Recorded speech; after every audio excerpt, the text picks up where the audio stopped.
नमस्कार, Haryana at 9 PM news channel में आप सभी का स्वागत है। आइए आपको कराते हैं खबरों से अपडेट। खो गया था एटीएम, खाते से गायब मिले 78,000 रुपए। खरखुदा की वार्ड 7 गुरुकुल कॉलोनी निवासी मुन्नी लाल का एटीएम कहीं गुम हो गया था। उसने अपने खाते की डिटेल चेक की तो उसे पता चला कि 26 सितंबर को उसके खाते में 78,000 रुपए निकाली गई। इस मामले की शिकायत खरखुदा पुलिस को दी गई। पुलिस मामले की छानबीन कर रही है। शिकायतकर्ता ने बताया कि उसका एक बैंक खाता रायखंड के बड़मलिक गांव की SBI ब्रांच में है, जिसका एटीएम खोने के बाद उसके साथ ही चीटिंग हुई है। सिलाना से विवाहिता लापता, पुलिस को दी शिकायत। सिलाना गांव निवासी सोनू ने पुलिस को शिकायत दी है कि उसकी शादी करीब 14 वर्ष पहले हुई थी। उसके 2 बच्चे हैं। 7 फरवरी से उसकी पत्नी लापता है। सभी रिश्तेदारियों में पता करने पर भी जब उसका कहीं पता नहीं चला तो मामले की शिकायत पुलिस को दी गई। पुलिस ने मामला दर्ज कर मामले की छानबीन शुरू कर दी है। पति ने शक जाहिर किया है कि उसकी पत्नी को किसी ने छिपा लिया है। छात्राओं को दिए स्वरोजगार के टिप्स, आचार सुपवेज जैम की विधि भी बताई। सिसाना गांव में स्थित राजकीय कन्या वरिष्ठ माध्यमिक विद्यालय में DTO भारती देवी की अध्यक्षता में 5 दिवसीय लाइफ स्किल डेवलपमेंट कैंप लगाया गया, जिसमें छात्राओं को स्वरोजगार के लिए प्रशिक्षण दिया गया। आशा रानी व पूनम देवी ने आचार, जैम, सूप व कढ़ाई सिलाई के बारे में बताया। कैंप में ज्योति ने छात्राओं को आर्ट विषय के बारे में जानकारी दी। इस मौके पर गांव के सरपंच मुन्नी देवी ने छात्राओं को बताया कि गृह कार्यों में कैसे निपुणता प्राप्त की जा सकती है। उन्होंने अपना अनुभव भी साझा किया।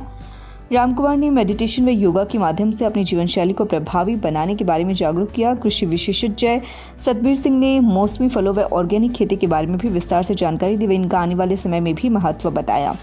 इस कैंप के समापन पर DDO भारती देवी ने कहा कि आज के युग में हर क्षेत्र में महिलाओं की भागीदारी बढ़ रही है, इसलिए महिलाओं का चहुमुखी विकास जरूरी है। इसलिए कैंप के माध्यम से छात्राओं को मोटिवेट किया।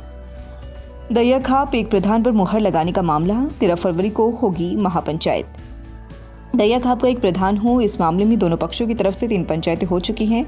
तीनों पंचायतों में कोई सकारात्मक रिजल्ट नहीं निकला तो सिसाना गांव ने मामला अपने हाथों में लिया है, जिसके चलते प्रधान सतीश के नेतृत्व में 13 फरवरी को एक महापंचायत बुलाने का निर्णय लिया गया था। दोनों प्रधानों को एक मंच पर लाने की जिम्मेदारी समाजसेवी धर्मवीर एक्शन व इंस्पेक्टर राजेंद्र दहिया ने ली है। अगर दोनों प्रधान 13 फरवरी को पंचायत में नहीं पहुंचे तो ऐसे मामले में पंचायत दोनों ही जिम्मेदारों से पूछेगी। इसी बीच एक प्रधान ने 13 को अपनी उपस्थिति की संभावनाएं कम बताई थी और कहा था कि अगर महापंचायत की तिथि आगे पीछे होती है तो वे भी मंच पर आ सकते हैं, लेकिन पंचायत ने तिथि आगे बढ़ाने से इनकार कर दिया। सरपंच सतीश कुमार का कहना है कि अब गांव ने पंचायत रखी है, जो कि 13 फरवरी की तारीख को रखी गई है, वह तिथि प्रभावित नहीं होगी। 13 फरवरी को भी गांव के चबूतरे पर महापंचायत होगी, जिसमें एक प्रधान बनाए जाने पर ही सहमति कराने का प्रयास किया जाएगा। मैं सतीश, सरपंच सिसाना।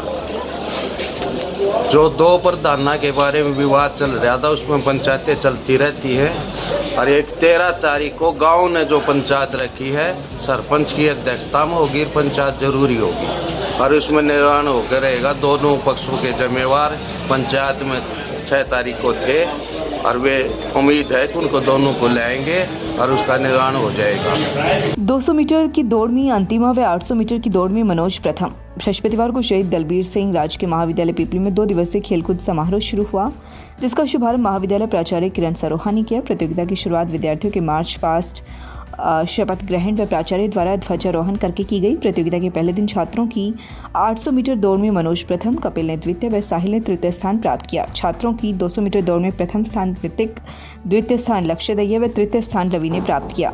छात्राओं की 200 मीटर दौड़ में प्रथम स्थान अंतिमा ने, द्वितीय स्थान मीनू ने व तृतीय स्थान प्राची ने प्राप्त किया। इस प्रतियोगिता का संचालन दिनेश कुमार सहायक प्राध्यापक द्वारा किया गया।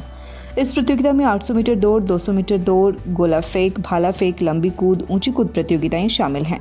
इस अवसर पर महाविद्यालय के प्राचार्य किरण सरोहा ने बच्चों की हौसला अफजाई करते हुए उन्हें खेलों में प्रतिभागिता के लिए प्रेरित किया। इस मौके पर कॉलेज के प्राध्यापक Kiran Chauhan, doctor Yogesh Geeta, Yogendra, doctor Rajneesh, doctor Mandeep, doctor Kirti Khatri, Beena Rani, Neera Priyanka, doctor Sangeeta, Raveena, Shrimati Suman, Anita Ravi, Balram Verma, Sudhir, Sandeep आदि मौजूद रहे। ऑल इंडिया किसान खेत मजदूर संगठन की तरफ से गांव कवाली में किसान मजदूर व कमेरी वर्ग की समस्याओं को लेकर बैठक की गई। बैठक में संगठन के राष्ट्रीय अध्यक्ष कामरेड सत्यवान ने कहा कि किसान मजदूर के हकों की लड़ाई लड़ने के लिए गाँव-गाँव जाने का निर्णय लिया गया है, ताकि गांव-गांव में कमेटियां बनाकर मांगों को पुरजोर तरीके से सरकार के समक्ष रखा जा सके। उन्होंने कहा कि MSP, कर्ज माफी, बिजली बिल 2021 की वापसी, खाद बीज सहित कृषि उपकरण सस्ते करने की मांग के साथ ही संगठन 14 से 21 फरवरी तक MSP अभियान चलाएगा। उन्होंने कहा कि पूंजीपतियों को माला माल व मेहनतकश को कंगाल करने का काम सरकार द्वारा किया जा रहा है। ऐसे में आंदोलन को तेज कर आर्थिक गुलामी से आज़ाद होने की ज़रूरत है। नरेंद्र दहिया, हंसराज राणा, जयकरण आदि इस दौरान मौजूद रहे। रेड क्रॉस व एल्मिको के संयुक्त तत्वाधान में बृहस्पतिवार को शहर के प्रताप स्कूल में दिव्यांगों व बुजुर्गों को सहायक उपकरण उपलब्ध करवाई गई। रेड क्रॉस सचिव गौरव रामकरन ने बताया कि इंडियन ऑयल कॉरपोरेशन लिमिटेड की CSR योजना के तहत खरगोदा क्षेत्र के 85 दिव्यांग व बुजुर्गों को निःशुल्क सहायक उपकरण वितरित किए गए। उपायुक्त सोनीपत के मार्गदर्शन रेड क्रॉस के एल्मिको के साथ मिलकर इस कार्यवाही को अंजाम दिया गया, जिसके तहत जिले भर में यह कार्यवाही करते हुए जरूरतमंदों की सहायता की जा रही है।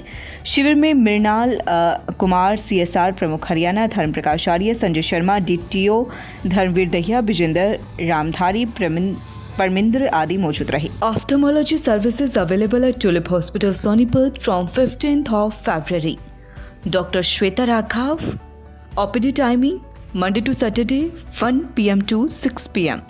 Book an appointment or call 705-651-1111 8199934919। लगातार खबरों से बनी रहने के लिए चैनल को लाइक, सब्सक्राइब और शेयर जरूर करें। धन्यवाद।